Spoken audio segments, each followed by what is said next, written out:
por darnos el privilegio de poder estar reunidos en tu casa y poder celebrar este culto de Santa Cena, Señor.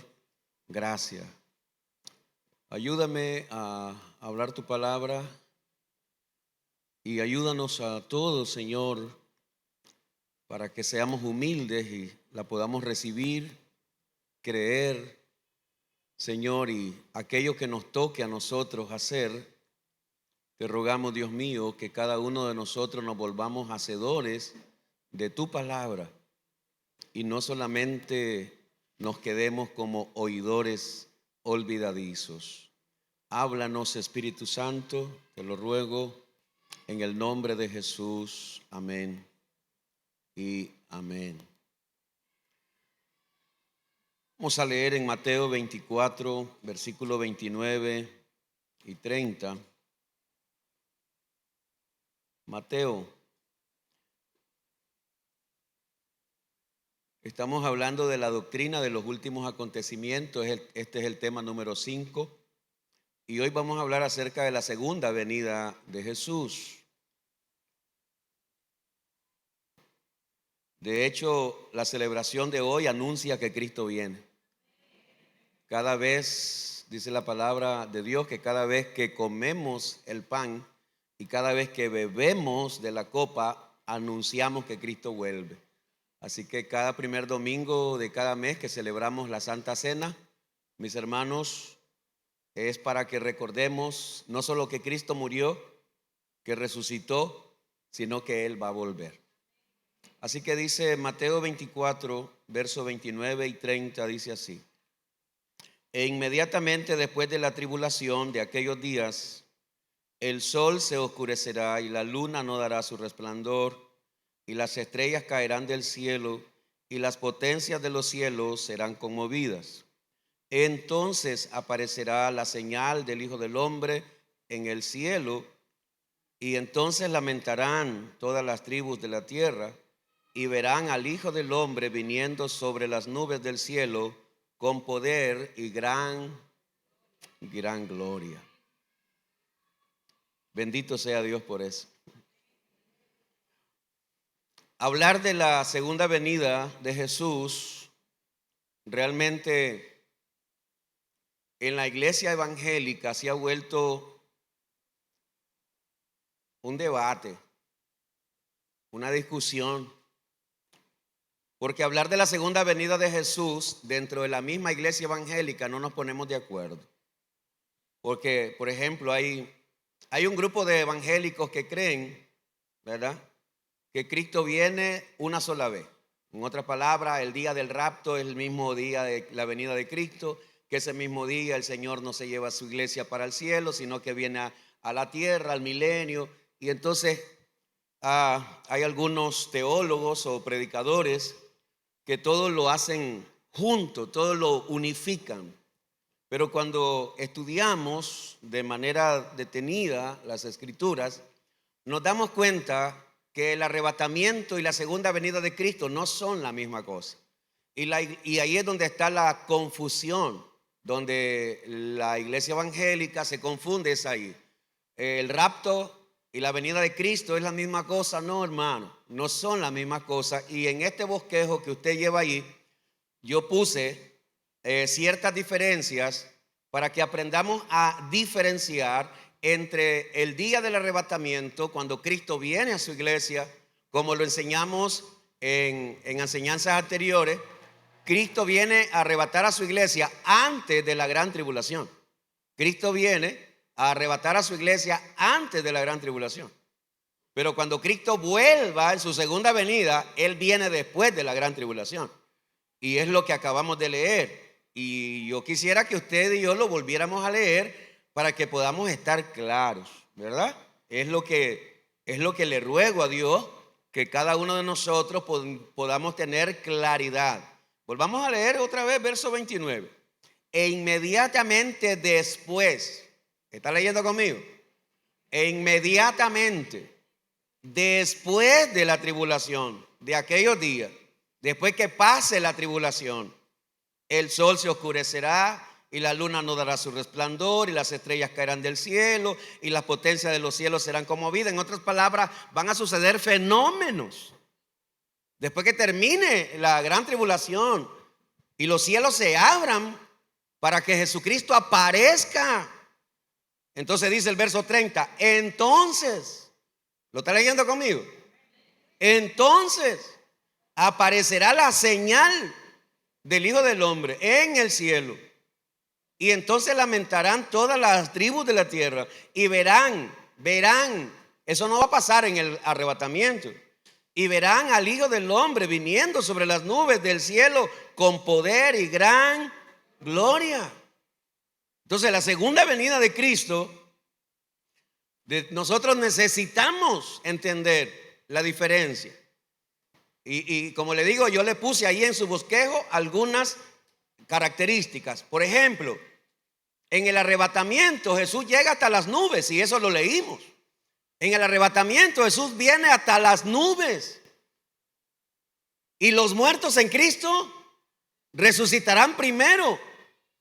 Y los que estemos vivos seremos transformados en un abrir y cerrar de ojos. Y nos encontraremos con Jesús, ¿a dónde? En las nubes. Lo leímos. Y luego, para el cielo. ¿A qué? A celebrar la boda del Cordero, la gran cena, donde el Señor va a recompensar a su iglesia. Eso sucederá en el arrebatamiento.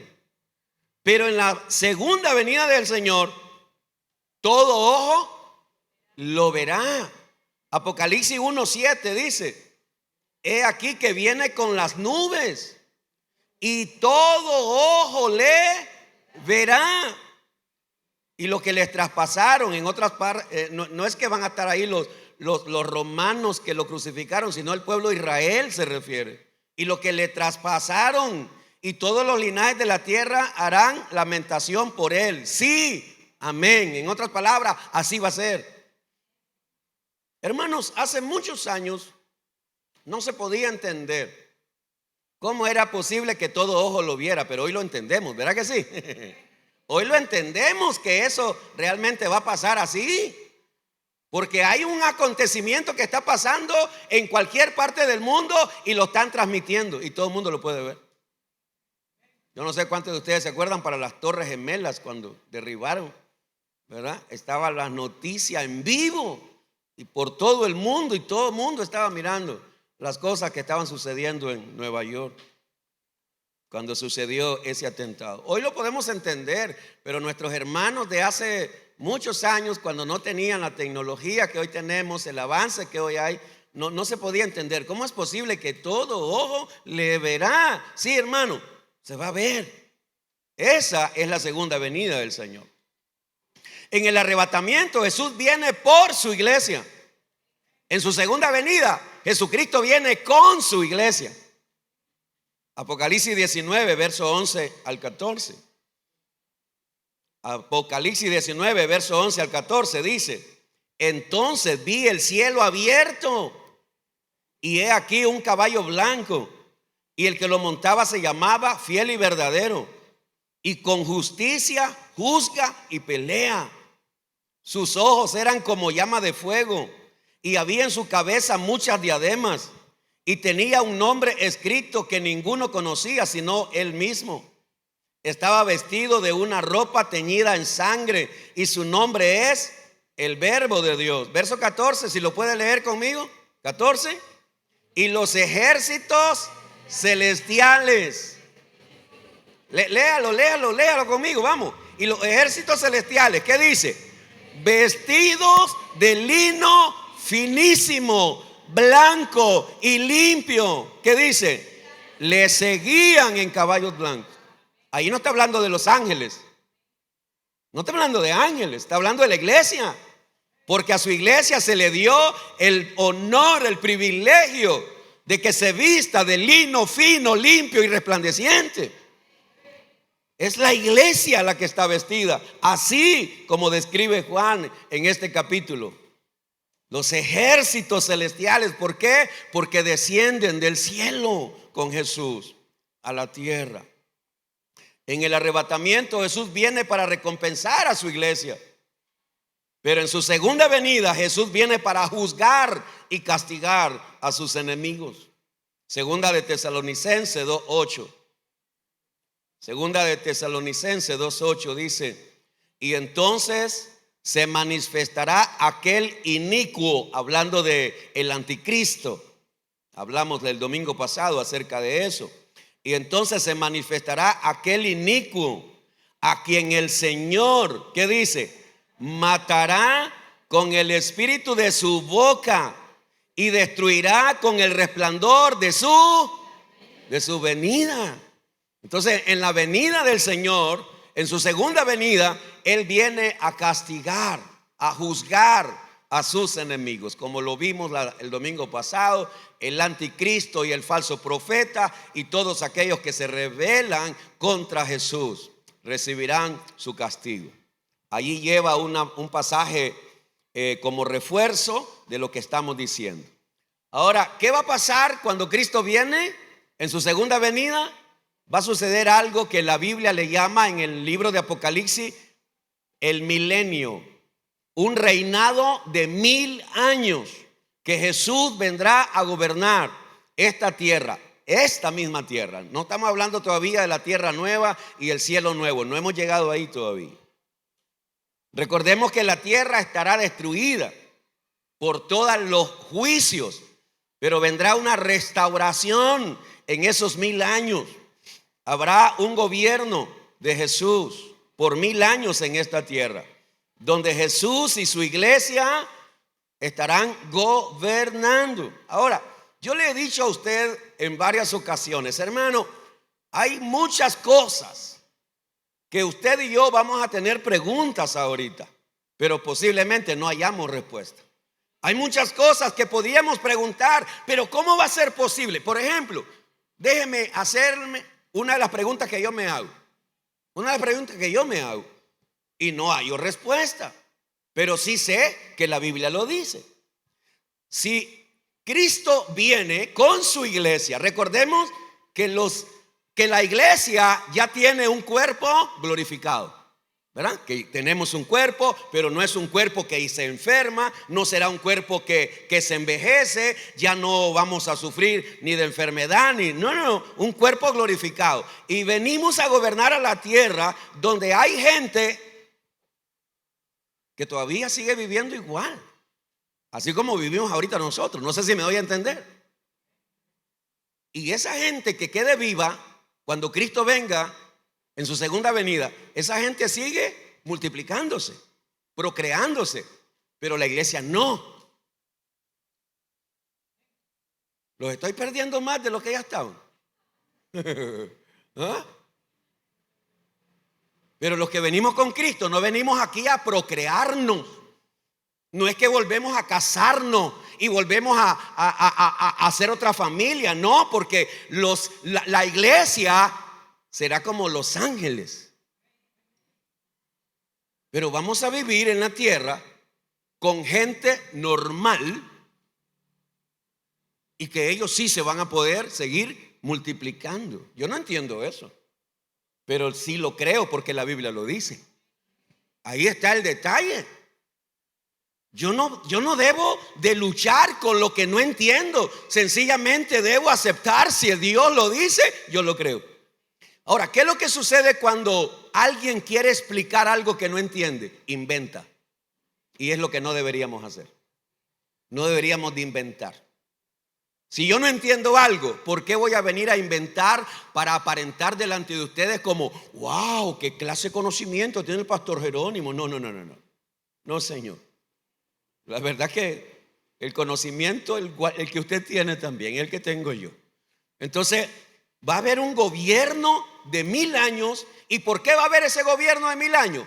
Porque ya estaba profetizado, tanto en el Antiguo Testamento, el ángel se lo profetizó a María, y el libro de Apocalipsis también lo profetiza. Pero vamos a leer lo que le dijo el ángel a María cuando le anunció que iba a quedar embarazada de Jesús. Lucas capítulo 1, verso 30 al 33.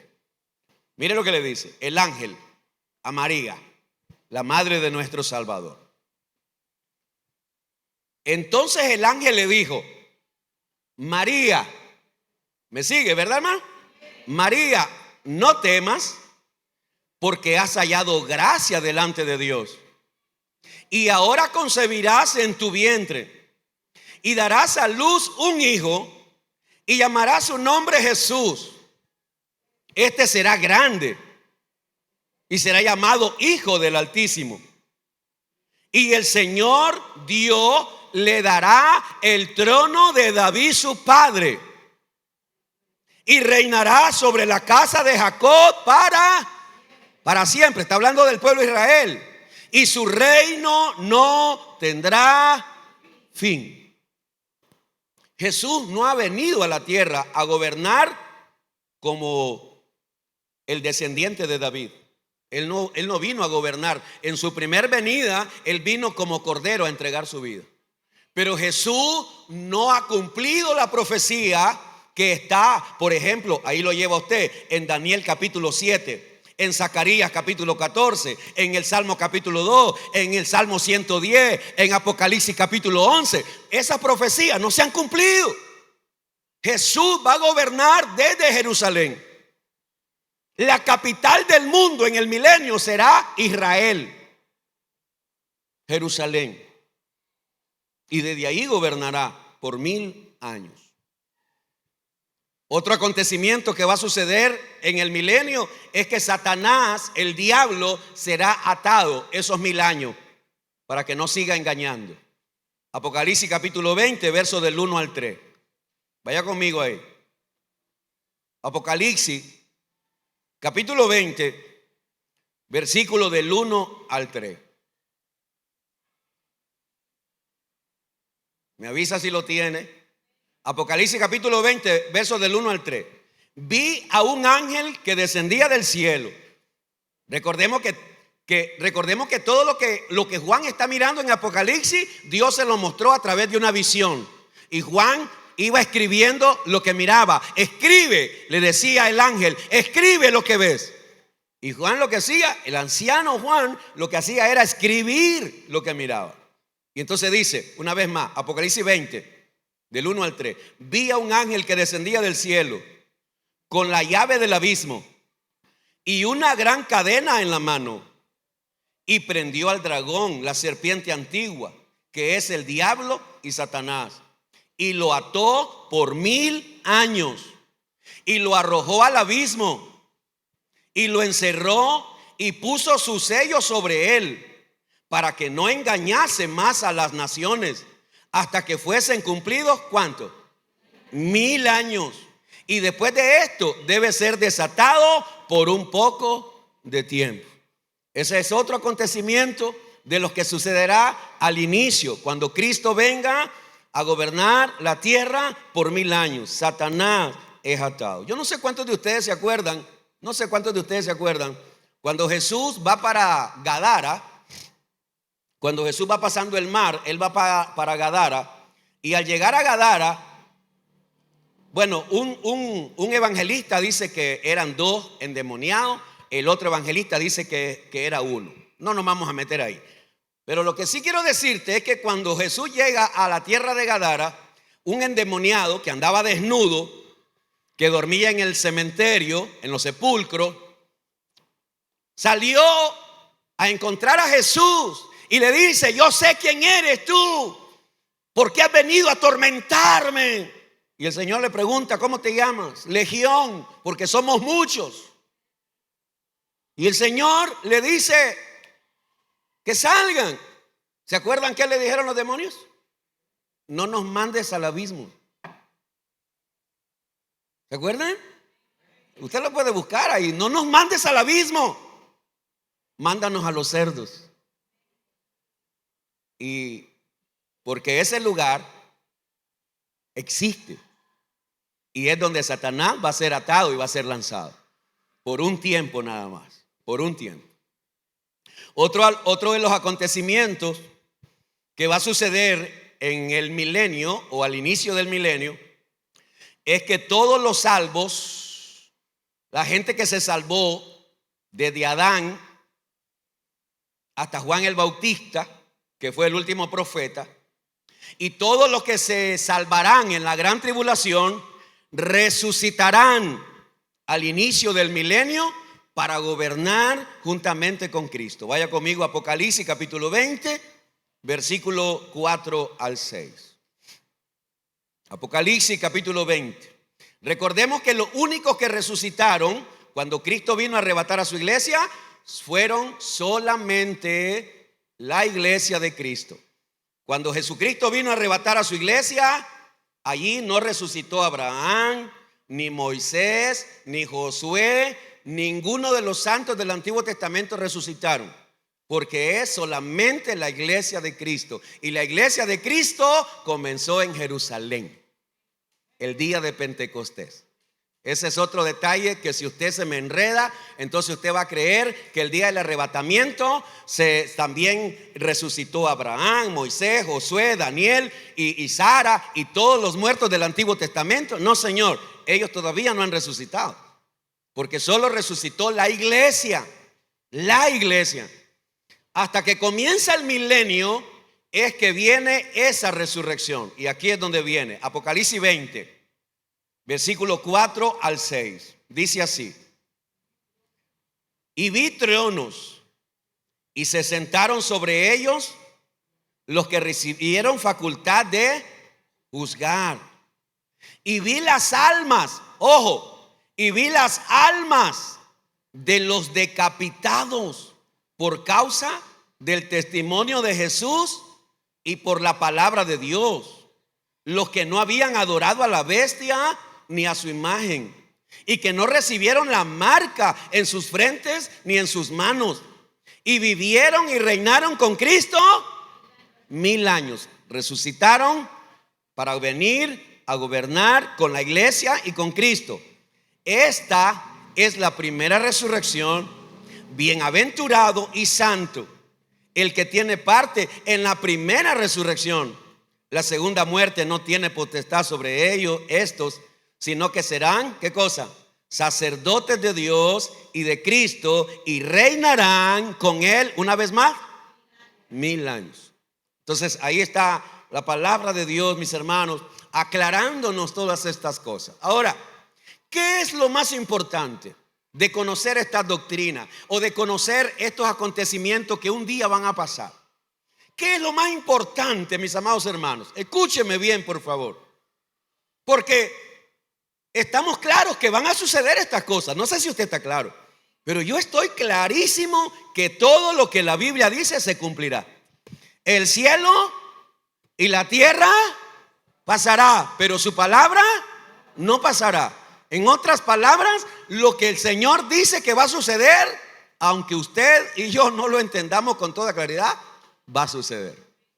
Ni siquiera los apóstoles que caminaron con Jesús, que hablaron con Jesús, ni siquiera ellos entendían lo que Jesús muchas veces les decía.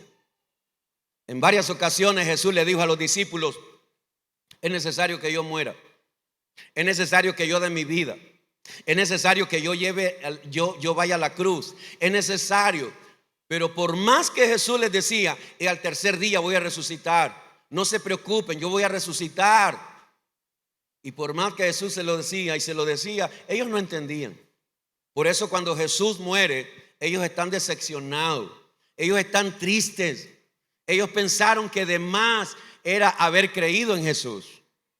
Pero el Señor luego los exhortó para decirles que era necesario que todo se cumpliera. Pues yo estoy aquí para decirle, hermano, todo lo que la Biblia dice se va a cumplir. Ahora, ¿qué es lo más importante de todo esto? Número uno, lo más importante de conocer esta doctrina es que toda persona que todavía no es salva, Dios le está dando oportunidad. Yo espero que alguien me haya escuchado. ¿Qué es lo más importante? ¿Conocer esta doctrina o es más importante que todo pecador se arrepienta? Lo más importante es que todo pecador se arrepienta. Entonces no es tanto conocer perfecto. Lo más importante no es entender todo esto. No, Señor, eso no es tan importante. ¿De qué sirve conocer todo el Apocalipsis si la persona se muere sin Cristo? ¿De qué sirve que alguien haya venido por 20 años a oír la palabra de Dios y al final no se arrepintió? Entonces, al final de nada le sirvió conocer de la Biblia, conocer del arrebatamiento, conocer del anticristo, conocer de la segunda venida, conocer de algo que va a pasar como llamado el milenio, la tribulación. De nada sirvió llenarse la cabeza de conocimiento si al final no entendemos que lo más importante es que todo pecador se arrepienta. Y es por eso que la palabra de Dios dice que Jesucristo vino a los suyos, al pueblo de Israel, pero los suyos no le recibieron. El pueblo de Israel, en lugar de recibirlo como el Mesías, lo rechazaron. El pueblo de Israel, en lugar de abrir su corazón, lo endurecieron. El pueblo de Israel, oh hermano, cada vez que yo me acuerdo de eso, mira, realmente me espanto cada vez que yo me acuerdo de estas palabras que los israelitas dijeron cuando estaban gritando: crucifíquenle, crucifíquenle. ¿Se acuerdan? El pueblo de Israel, ¿cómo hacía? Crucifíquenle, crucifíquenle. ¿Y qué fue lo que dijeron los israelitas cuando Pilato les dijo: pero él es su rey? No tenemos otro rey más que César. ¿Se acuerdan? Y luego dice: las sangres de él, oh Dios mío, la sangre de ese hombre que caiga sobre nosotros y sobre nuestros hijos. ¿Se acuerdan? Ahora usted se pregunta por qué le llueve tanta maldición al pueblo de Israel. Porque ellos mismos la desataron, la confesaron. ¿Cuántos millones de judíos mató Hitler? No sé, pero fueron millones. Millones, señores, de judíos. Él quería exterminarlos. ¿Por qué el pueblo de Israel es tan odiado? Porque ellos mismos desataron, ellos mismos con su boca declararon la sangre. Mira hermano, y estoy diciendo esto no para meterte en miedo, pero para decirte lo siguiente: la sangre de Cristo lo que hace es limpiar nuestros pecados, pero esa misma sangre trajo juicio al pueblo de Israel. Y por eso es que ahí está el juicio sobre el pueblo de Israel. Sobre el pueblo de Israel lo que hay es juicio, porque ahora la gracia que era para ellos, ahora es para nosotros los gentiles. ¿Alguien comprende eso? Entonces ahora lo que te quiero decir es lo siguiente: aquí está la gracia diciendo: a los suyos vino y los suyos no le recibieron, mas todos los que le recibieron, en los que creen en su nombre, les dio potestad, les dio derecho, les dio el privilegio de ser llamados. Alguien debería de reaccionar esta mañana. Les dio el privilegio de ser llamados hijos de Dios. ¿Alguien se alegra por eso? Alguien puede decir: yo soy hijo de Dios. Yo soy un hijo de Dios. ¿Y por qué somos hijos de Dios? Porque hemos creído en Él, porque lo hemos recibido como nuestro Señor y Salvador. Eso es lo más importante en esta vida. Ni siquiera es importante si yo conozco o no conozco mucho de la Biblia. No, Señor, porque no es por conocimiento que nos vamos a salvar. No. El único conocimiento que necesitamos tener es que Jesucristo es el Salvador. Ese es el conocimiento. Con eso más que suficiente. Si alguien dice: yo creo que Jesús es mi Salvador, usted es salvo. Aunque usted no entienda nada de la Biblia, aunque usted no entienda nada del Apocalipsis, aunque usted no entienda ni cómo van a pasar las cosas. Porque lo más importante en esta vida para el ser humano es que cada persona se arrepienta de sus pecados. Lo más importante en esta vida es que toda persona que dice ser un hijo de Dios se convierta en un servidor.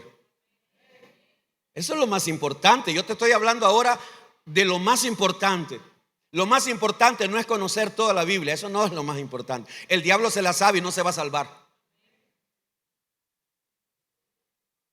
De hecho, mucha gente va a llegar el día del juicio. Escúcheme bien. Mucha gente va a llegar el día del juicio delante del Señor a decirle: Señor, pero yo hacía milagros en tu nombre. Y yo hasta profetizaba y hablaba en lengua en tu nombre. ¿Tú sabes qué le va a decir el Señor? No te conozco. No te conozco. ¿Ah? Quiere decir que ni siquiera predicar es lo más importante. Ni siquiera hacer milagros es lo más importante. ¿Alguien me está entendiendo? Porque a veces admiramos a aquellos hombres que Dios usa para sanar, pero muchos de esos sanadores van a ir al infierno. ¿Alguien comprende eso? No es lo más importante ni siquiera predicar. Porque muchos predicadores ahorita están en el infierno. Muchos pastores ahorita están en el infierno porque eran mentirosos, porque practicaban el pecado, porque hacían cosas incorrectas. Hay miles de pastores que están ahorita en el infierno y predicaron la palabra de Dios. Lo más importante, te lo estoy resumiendo para cerrar esta enseñanza.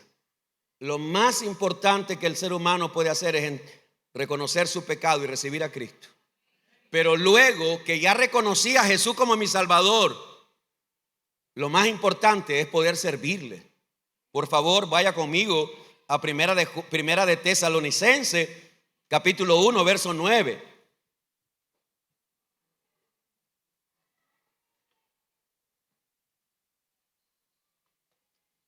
Primera de Tesalonicenses 1:9. Si lo quiere y lo lee conmigo, para mí siempre es de bendición. Primera de Tesalonicenses 1:9 dice: porque ellos mismos cuentan de nosotros la manera en que nos recibisteis y cómo os convertisteis de los ídolos a Dios. ¿Para qué? ¿Para qué se convirtieron? Para servir al Dios vivo y verdadero. La gente de Tesalónica, ellos eran idólatras, pero ellos dejaron la idolatría y se convirtieron a Cristo. Pero ahora que se convirtieron a Cristo, no solamente vinieron a ser hijos de Dios, sino que vinieron a ser servidores de Dios. Servir a Dios. Hermano, hermana, mira, si Dios lo permite, antes que este año termine, yo voy a compartir algunas cosas con ustedes. Le ruego a Dios que me dé la vida y me dé la fuerza y me dé la habilidad para seguir preparando enseñanzas. Pero antes que este año termine, yo necesito decirle algunas cosas a ustedes como iglesia. Y de alguna de esas cosas que te voy a decir, solo te voy a dar un adelantito. ¿Quiénes deben servir al Señor? ¿Los líderes o toda la iglesia? ¿Ah? Ok. Cuando el Señor venga a recompensar a su pueblo, ¿solo va a recompensar a los líderes o a toda la iglesia? Entonces ahora hay una pregunta que hacer. ¿Y por qué ustedes creen que solo los líderes tienen que trabajar? Entonces tú no eres parte de la iglesia. Entonces tú no vas a recibir ninguna recompensa el día que vayas delante del Señor. Porque estamos tan confundidos, la iglesia está tan confundida. De hecho, quiero decirte algo. No, mejor me lo conservo para cuando llegue el momento. Mira, cuando hablamos de servir a Dios, instantáneamente se nos viene diáconos, maestros, alabanza, atención a nuevos creyentes, tesorería. Y yo le pregunto, si usted no es diácono, no es maestro, no está en el equipo de alabanza, no está en ningún equipo, entonces ¿usted qué es? No es un servidor. ¿Aló? No es un servidor. Pero hay mucha gente que como que no entiende. El servir a Dios no es para los líderes. Los líderes tenemos un llamado a hacer algo. Pero la iglesia tiene el llamado de servir a Dios, toda la iglesia. ¿Debería de evangelizar toda la iglesia o solo los líderes? ¿Se da cuenta? ¿Qué mal estamos? A mí me gustaría preguntarle a cada uno de ustedes, ¿a dónde está el alma que ganaste este año? En todo el año. ¿A dónde está el alma que trajiste este año? Que le invitaste, que te esforzaste por traerla, le hablaste, lo trajiste, lo acompañaste. Y al final del año tú dices, aquí está esta persona.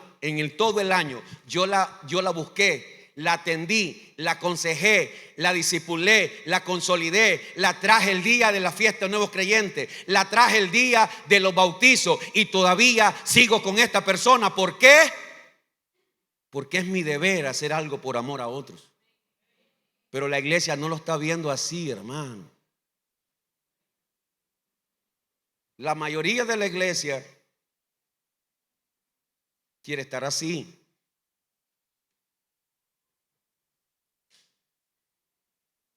Vengo a recibir. ¿Y a qué venís al culto, hermana? Yo vengo a recibir. Pero no dice la Biblia que hay que recibir para dar. Aló. Y entonces, ¿por qué no das? ¿Por qué no compartes?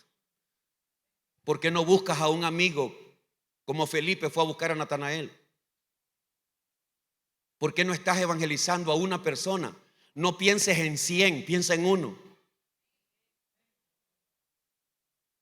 Si los 150 personas, no sé si habrán 150 personas aquí ahorita, pero si las 150 personas que hubiéramos acá hoy trabajáramos en pro de una persona, el próximo año estaríamos 300. Aló. De eso le quiero hablar antes que este año termine. No podemos seguir igual. Hermano, mira, yo me sigo arrancando los pelos y digo, Señor, ¿qué necesito hacer para que todos entendamos que todos debemos evangelizar?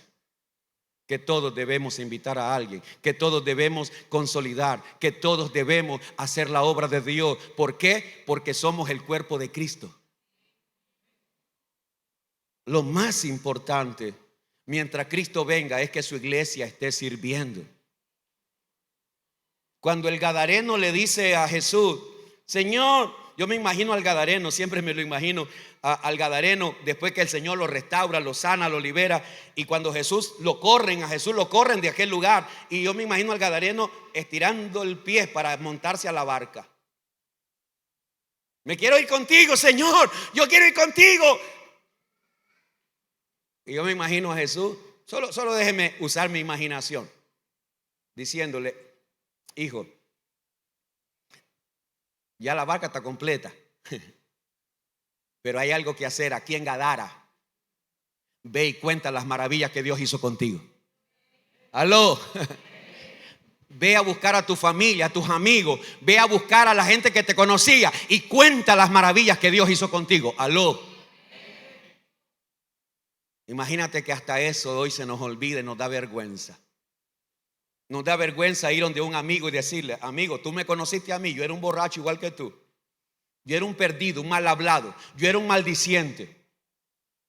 Yo era infiel a mi esposa, tú y yo nos conocemos. Amiga, amigo, tú me conociste cómo era yo, era un santero, era un brujero. Tú me acompañaste allá de Iriomon del brujo, ay, ay, ay.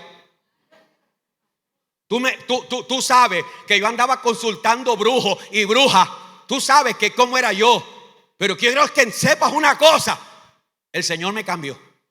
Mi vida fue cambiada. El Señor me transformó. Y ahora soy una nueva criatura.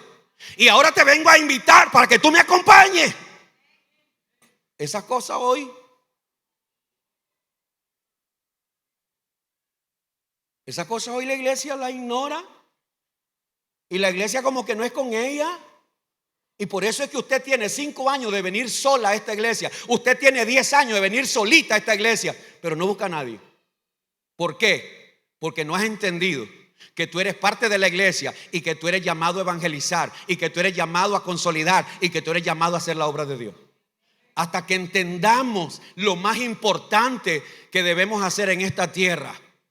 Usted dice, pastor, bueno, a mí me gustaría ser diácono, pero tengo problemas con mis pies, porque yo veo que los diáconos, las diaconisas tienen que estar 2 horas de pie ahí.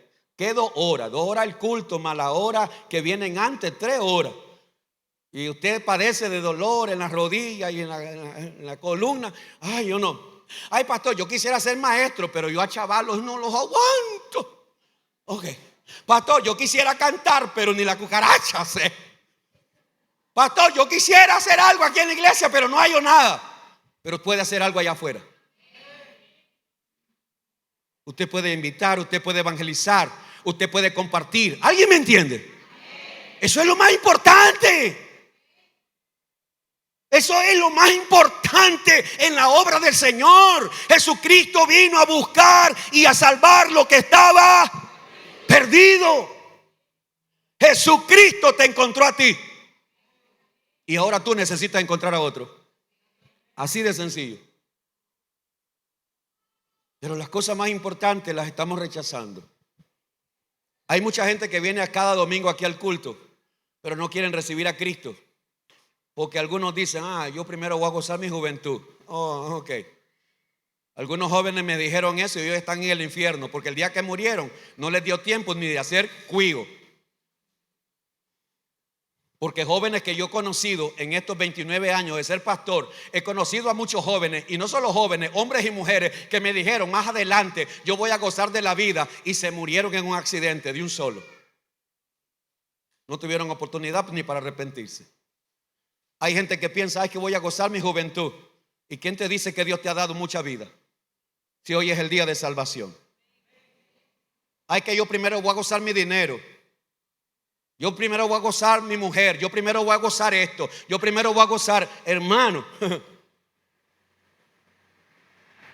Hermano, si tú no entiendes que Dios te ha tenido paciencia y por eso no te ha matado, tú vas a seguir posponiendo, vas a decir, otro día me arrepiento. Pastor, yo me quería bautizar, pero otro día. ¿Y quién te dijo que vas a tener tiempo? Aló. Somos tan arrogantes. Realmente los seres humanos somos tan arrogantes. Más adelante. Oye, ¿tú quisieras aceptar a Cristo? Otro día. ¿Y qué tú crees? ¿Que yo te estoy vendiendo algún desodorante?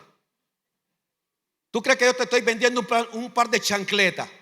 Como cuando alguien llega a tu casa, mire, le tiene interés en comprar estos baldes y estas sillas. No, otro día, pase otro día. Hay gente que cree que cuando uno le dice, reciba a Jesucristo, cree que le está ofreciendo cualquier cosa. Jesucristo es el Rey. Lo más importante es que ahora soy salvo, pero debo servir al Señor. Imagínate a Jesús.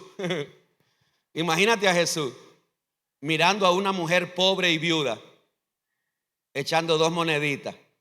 Clean, clean. Y el Señor Jesús llama a sus discípulos. Vengan para acá, les voy a enseñar una lección, vengan. Miran a esa mujer pobre. No solo es pobre, es viuda. Pero ¿saben qué acaba de hacer ella? Ella dio más que todo. ¿Y saben por qué dio más que todo? Porque los demás dieron de lo que les sobra. Pero esta mujer dio todo lo que tenía. ¿Qué estaba haciendo esa mujer? Sirviendo con lo que tenía.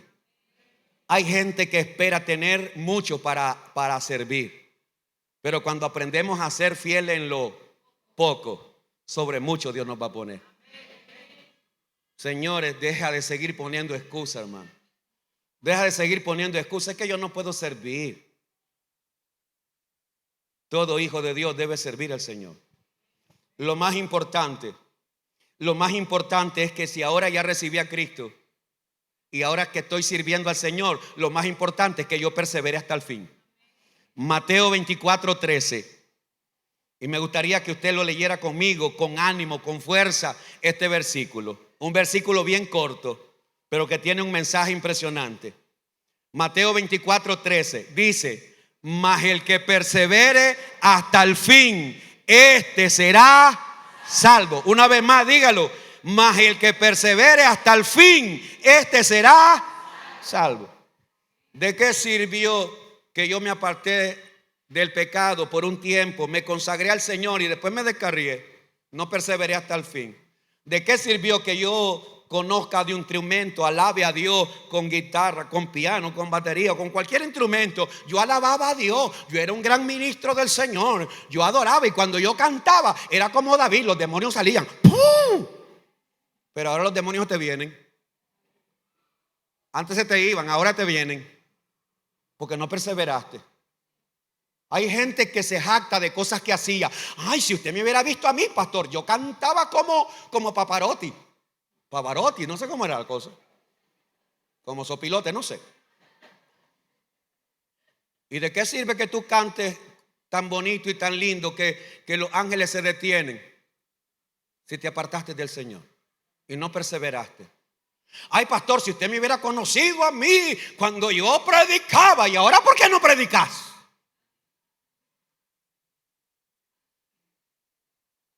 Más el que persevera, ¿hasta dónde?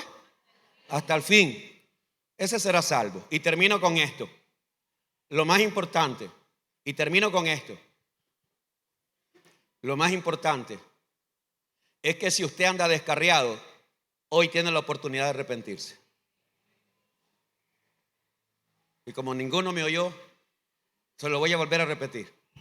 Lo más importante es que aunque usted ande en pecado, ande en rebeldía, ande en desobediencia, lo más importante es que si usted tiene vida, Dios todavía te está dando tiempo. Jesucristo dijo esto en Lucas 17:32: acordaos de la mujer de Lot. Jesucristo dijo: acuérdense de la mujer de Lot.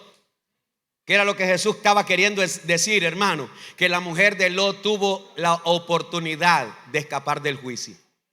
¿Cuánta gente hoy tiene la oportunidad de morir salvo? ¿Cuánta gente tiene hoy la oportunidad de recuperar lo que un día perdió, como el hijo pródigo? ¿Cuánta gente tiene la oportunidad ahora de volverse a arrepentir y decirle: Señor, es verdad, yo la embarré, he andado embarrada, he andado en pecado, pero ahora me arrepiento, vuelvo a ti, Señor? Porque la palabra de Dios dice, hermano, que Él nunca va a rechazar un corazón contrito y humillado. Qué triste. Y te lo voy a decir y te voy a señalar. Qué triste. Y espero que recuerdes este dedo que te está señalando. Qué triste. Y a mí me están señalando 3 y el otro 4. Pero qué triste es que tú y yo tenemos hoy la oportunidad de arrepentirnos, de pedirle perdón a Dios, pero por el capricho o por el placer o por lo que sea, no quiero apartarme de mi pecado y prefiero seguir haciendo lo mismo. Entonces el Señor te dice esta mañana: acuérdate lo que le pasó a la mujer de Lot, que ella tuvo la oportunidad, pero no la aprovechó. Ella tuvo la oportunidad de escapar, ella tuvo la oportunidad de vivir, ella tuvo la oportunidad, pero no la aprovechó. De esa manera hoy Dios te dice a ti, hermano, hermana, acuérdate de la mujer de Lot, porque hoy tú y yo tenemos la oportunidad de pedirle perdón a Dios. Segunda de Corintios 6:2 dice: hoy es día de salvación. Segunda de Corintios 6, versículo 2 dice: hoy es día de salvación. Cierra tus ojos ahí donde estás, hermano. Cierra tus ojos ahí donde estás. Si Dios te ha hablado, hoy tienes la oportunidad de arrepentirte. Hoy tienes la oportunidad de pedirle perdón. Hoy tú y yo tenemos la oportunidad de reconocer nuestro pecado. Lo más importante no es conocer toda la Biblia. Lo más importante no es entender todos los misterios. Lo más importante no es tener una enseñanza de teología tan perfecta. Lo más importante es que tú y yo tengamos a Cristo. Lo más importante es que tú y yo sirvamos al Señor. Lo más importante es que tú y yo perseveremos hasta el final.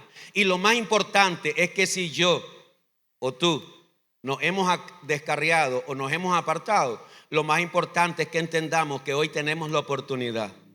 Arrepiéntete, arrepintámonos y pidámosle perdón a Dios. Señor, esta mañana yo te pido perdón. Te pido perdón, Señor. Y me uno a todos esos hermanos que reconocemos, Señor, que de una o de otra manera te hemos fallado. Que reconocemos, Señor, que usted nos ama y nos ama tanto que nos sigue dando oportunidad. Usted nos ama tanto que nos sigue dando tiempo.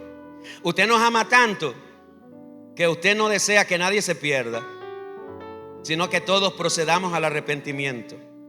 Hoy te pedimos perdón.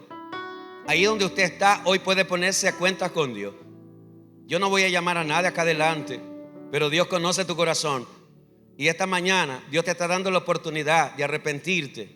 Dios te está dando la oportunidad que te apartes del pecado. Dios te está dando la oportunidad que comiences hoy una nueva vida, como el hijo pródigo.